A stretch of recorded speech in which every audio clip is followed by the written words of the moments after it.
আজকে টাকা না থাকলে বাবা মাও আপনাকে গুরুত্ব দেয় না, বাবা মাও আপনাকে কাছে টানে না।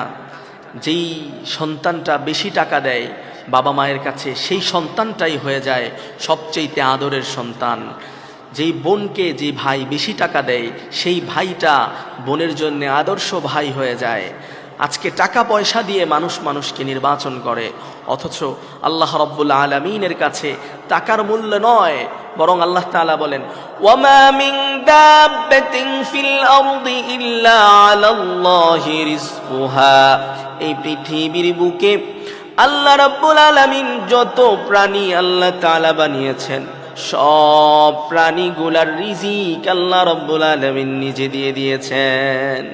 আল্লাহর রাসূল সাল্লাল্লাহু আলাইহি ওয়াসাল্লাম ইরশাদ করেন, পৃথিবীতে ধন সম্পদের যে প্রাচুর্যতা, এটা আসল প্রাচুর্যতা নয়, বরং সবচাইতে বড় প্রাচুর্যতা হলো হৃদয়ের প্রাচুর্যতা, অন্তরের প্রাচুর্যতা হলো সবচাইতে বড় প্রাচুর্যতা। এজন্য আল্লাহর গোলাম, ধন সম্পদ যদি আপনার কাছে না থাকে আপনি কখনো কষ্ট পাবেন না, বরং মুমিনের জন্য এটা হলো একটা পরীক্ষা।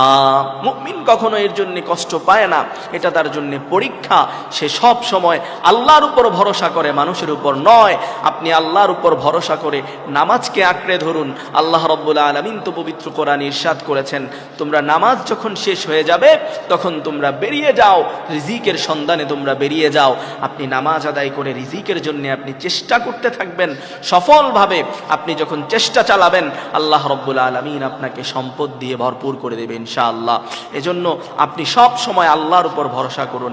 আজকের পৃথিবীর স্বভাব হয়ে গিয়েছে মানুষ মানুষকে বিচার করে টাকা দিয়ে, মানুষ মানুষকে সম্মান দেয় টাকার জন্য। আপনার কাছে টাকা নাই, পৃথিবীর মানুষগুলো আপনাকে সম্মান দিবে না, পৃথিবীর মানুষগুলো আপনার কাছে জিজ্ঞাসাবাদ করতে আসবে না। এটা পৃথিবীর একটা স্বভাব হয়েছে। কিন্তু আল্লাহর গোলাম, আপনি কখনো মানুষের এই কটু কথার দিকে তাকাবেন না। দেখুন, এই পৃথিবীর সবচেয়ে শ্রেষ্ঠ মানুষ যিনি ছিলেন রাসূলুল্লাহ, কখনো তিনি মানুষের কথায় কান দেন নাই।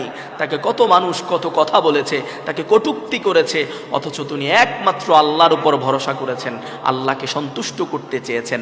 আপনি আর আমিও আল্লাহকে সন্তুষ্ট করার জন্যই চেষ্টা করব। দুনিয়ার কোনো মানুষকে সন্তুষ্ট করার জন্য আপনার আর আমার চেষ্টা থাকবে না ইনশাআল্লাহ। আল্লাহ তাআলা আমাদেরকে এই কথাগুলো বুঝার এবং আমল করার তৌফিক দান করুন, আমিন।